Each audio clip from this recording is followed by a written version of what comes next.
इस चैनल की सामग्री केवल शैक्षणिक, आध्यात्मिक और सामान्य जानकारी के लिए है। ये चिकित्सीय सलाह नहीं है। किसी भी अभ्यास से पहले डॉक्टर और फिजियोथेरेपिस्ट से परामर्श लें। अभ्यास अपनी स्वयं की जिम्मेदारी से करें।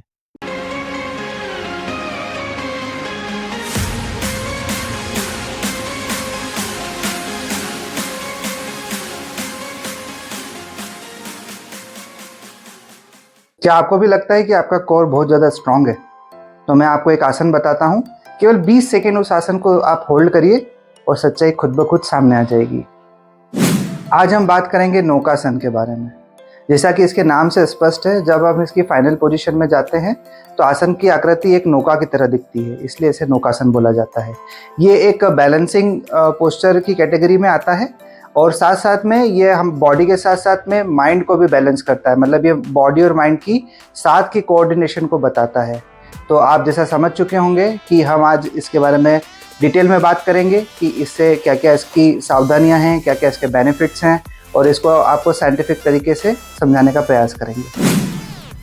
अब हम बात करेंगे नौकासन के साइंटिफिक मैकेनिज्म और बेनिफिट्स के बारे में। जब हम इसकी फाइनल पोजीशन में जाते हैं तो हमारी कोर पे बहुत अच्छा एक पॉजिटिव प्रेशर बनता है। उसकी वजह से जो हमारे स्टमक होता है, हमारा लीवर और इंटेस्टाइन पे एक कंट्रोल्ड प्रेशर बनता है, जिससे कॉन्स्टिपेशन की समस्या दूर होती है, ब्लॉटिंग की समस्या दूर होती है और हमारा जो स्पाइन के आसपास की मसल्स होती है, जो कोर मसल्स जिसको हम बोलते हैं, उसमें एक मजबूती आती है, उसको एक स्ट्रेंथन ये नौकासन देता है। साथ साथ में हम जब इसको परफॉर्म करते हैं तो हमको बॉडी के साथ साथ अपने माइंड पे भी कंट्रोल रखना पड़ता है, क्योंकि इसमें हमें होल्ड करना पड़ता है, बैलेंस बनाना पड़ता है। तो ये हमारे हमको केवल बॉडी की स्टेबिलिटी नहीं देता, ये हमारी माइंड की भी स्टेबिलिटी देता है। ये साथ साथ में जो आसपास जिसको हम बेली फैट बोलते हैं, उसको ये बहुत अच्छे से पिघलाता है और हमारा जो बॉडी और माइंड का जो कोऑर्डिनेशन है उसको इम्प्रूव करता है। हम ये कह सकते हैं कि ये बॉडी और माइंड का एक कोऑर्डिनेशन का एक टेस्ट है। अब हम बात करेंगे कि नौकासन करते वक्त हमें क्या क्या प्रिकॉशंस लेना चाहिए। तो अगर आपको सीवियर बैक पेन है, साथ साथ में आपको हर्निया है, कोलाइटिस है, अल्सरेटिव कोलाइटिस है या बैक से जुड़ी कोई भी समस्या है, तो इसे परफॉर्म नहीं करना चाहिए। प्रेगनेंसी में इसे हमेशा अवॉइड करें।